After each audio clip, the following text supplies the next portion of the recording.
Hey everybody, welcome back to the Reign of Shane. I am Shane, and I am feeling a change. There's a breeze in the air, and maybe it's winter, maybe it's from the north, but there's a change, and it's a time to pivot. So as we have discussed, I have been using video games in the past to help fill gaps. Video games had kind of worn out their welcome at this current juncture in time, and they're picking up again, but they have worn out their welcome at this current juncture in time, and sports cards had blossomed, and I've been using that to fill the gaps. Well, since then I have moved on to a different job, guaranteed hours, and I no longer need to use sports cards to help fill that gap, and sports cards have now taken more of a hobby aspect, and hobbies, they're expensive. Anybody that has a hobby, it can be super expensive, and some of the perils of the sports card hobby are poor purchases, chasing cards that are unattainable, and just spending money and money and money and money and just watching it swirl all the way down the drain. And you're like, oh crap. Now you have created a gap. There's a gap there that now needs to be filled.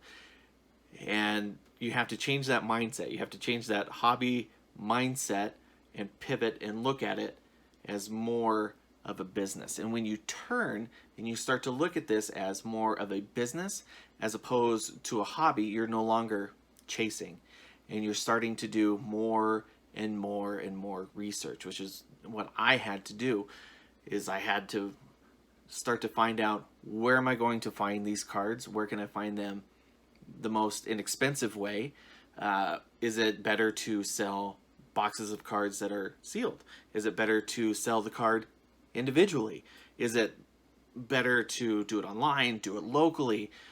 There's all these different things. How do you ship a card? That should be a no-brainer, right? Well, no. I've received cards in just terrible shipping ways that I would never dream of shipping things that way. But that's a thing, and it's something that everybody is learning. This explosion of sports cards, everybody is learning at the same time, and now is the time that you have to start to surround yourself with individuals, with a community, something, so where you're able to start to glean things from other people. And once I started to look at this as more of a business aspect as opposed to the hobby, then I was able to become just a more well-rounded individual, I guess, and was more confident in the purchases that I was making, and the money stopped swirling down and it started to come back up. And then the gaps were filled, and then the gaps were starting to overflow, and now this is turning into what some people would call a legitimate business, a legitimate money maker.